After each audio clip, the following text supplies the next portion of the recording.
السلام عليكم ورحمة الله وبركاته. أهلا بيكم من جديد ومع قناتكم إشراقة سعيدة. يا رب تكونوا دايما بخير وكل سنة وانتم طيبين وبخير يا رب. هنعمل مع بعض الوصفة حلوة قوي وسهلة زي ما متعودين. بندور على الطرق السهلة الجميلة اللي مفيهاش أي تعقيد. وصفتنا هي الكبسة بالفراخ. هي الكبسة بالرز المصري. وهنعمل معاها الفراخ بطريقة سهلة جدا ولذيذة. هتعجبكم اللي اول مرة يجربها او ما جربهاش قبل كده. جربوها بالطريقة دي هتعجبكم وموفرة جدا. تمام. يلا بينا نصلي على رسولنا الكريم عليه افضل الصلاة والسلام. ونشوف هنعمل طريقتنا ووصفتنا ازاي وبكل سهولة ويسر. يلا نبدأ بسم الله ونتعرف على مقاديرنا. هنا معانا نص فرخة او فرخة كاملة ايا كان نوع الفراخ اللي عندك ممكن تقدري تعملي بيها عادي. دول هنا وركين فراخ ومعانا بصل مقطع وطماطمايه مقطعة وتوم مفروم وكمان البهارات بتاعت البهارات كلها بتاعت الكبسة. تمام. معانا فلفل اسود بهارات فراخ كاري كركم بابريكا وقرفة. تمام. ومعانا الليمون لومي وقرن فلفل حراق وورق لورا. تمام. وورقة نعناع ورشة ملح طبعا. انا حطاها مع حطاها مع الثوم المفروم. هنا هنحط نص معلقة سمنة. تمام. وهنا هننزل بالبصل بتاعنا حوالي بصلة كبيرة كده مقطعة. تمام. وهننزل عليها بالثومة المفرومة على النار وهنقلبهم شوية كده على النار. تمام. وبعد كده هننزل بالبهارات بتاعتنا. هننزل بدور الاول بورق اللورا والنعناع وقرن فلفل الحراق بتاعنا ومعاهم حبهان. تمام. وفص مستكة صغير. ونقلبهم بقى تقليبة كويسة.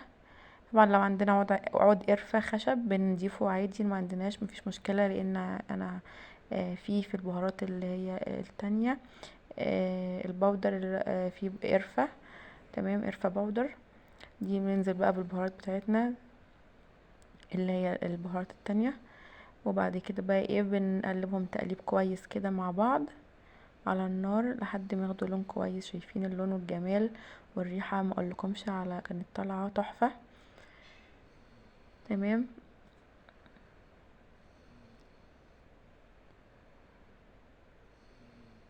هنا بعد كده بقى لما البصلة بتاعتنا اخدت اللون الجميل ده هننزل بقى بالوركين بتوعنا بتوع الفراخ في الحلة. ياخدوا صدمة كده. تمام. بننزل بيهم ونسيبهم يعني حوالي دقيقتين ونيجي قلبينهم على الوش التاني بس ياخدوا بس اللون مع البصلة. تمام. انا حابة انا عملتها في حلة صغيرة عشان كمية الرز اللي انا هعملها الوصفة دي بتكفي فردين. تمام. طبعا نزلت بالطماطمية المقطعة بتاعتنا عليهم زي ما انتم شايفين كده.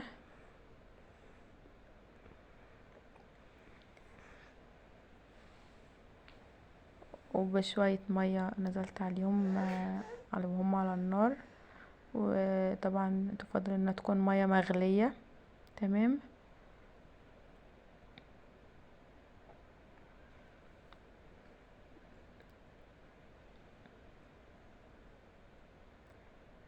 المقادير والبهارات يعني سهلة جدا يعني متوفرة اكيد في اي بيت. والوصفة سهلة وطريقتها في غاية السهولة. طبعا هنسيبهم كده لمدة ساعة على النار. وفي الاخر لما نتأكد ان هم استووا شوية يعني قبل السوا بشوية صغيرة كده بنضيف شوية ملح معلقة الملح بتاعتنا. تمام. ما نضيفش الملح في الاول بنضيفه في الاخر. هو اوريدي التوم اللي احنا حطيناه في الاول كنت فرماه برشة ملح صغيرة عليه. وقبل الساعة ما تخلص جسدها بشوفها استوت ولا لأ. وبعدين بضيف بقى رشة ملح او بدوقها واشوفها عايزة ملح ولا لأ. تمام. هنا كده طلعتها في صينية بايركس. تمام. عشان ادخلها الفرن. وباخد من الصوص اللي في الحلة وسقسق عليها وشها كده زي ما انتوا شايفين كده.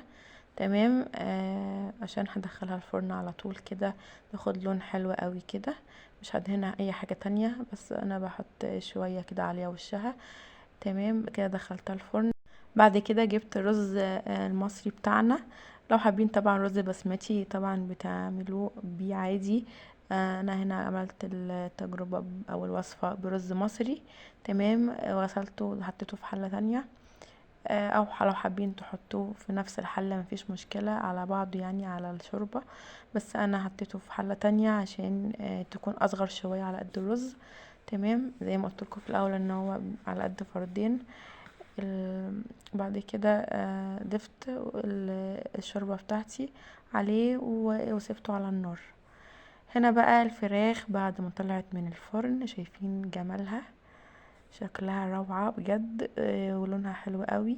تمام. انا حمرتها من على الوشين يعني، الوش اخدت لون من الوش اللي تحت ورحت قلباها على الوش اللي فوق.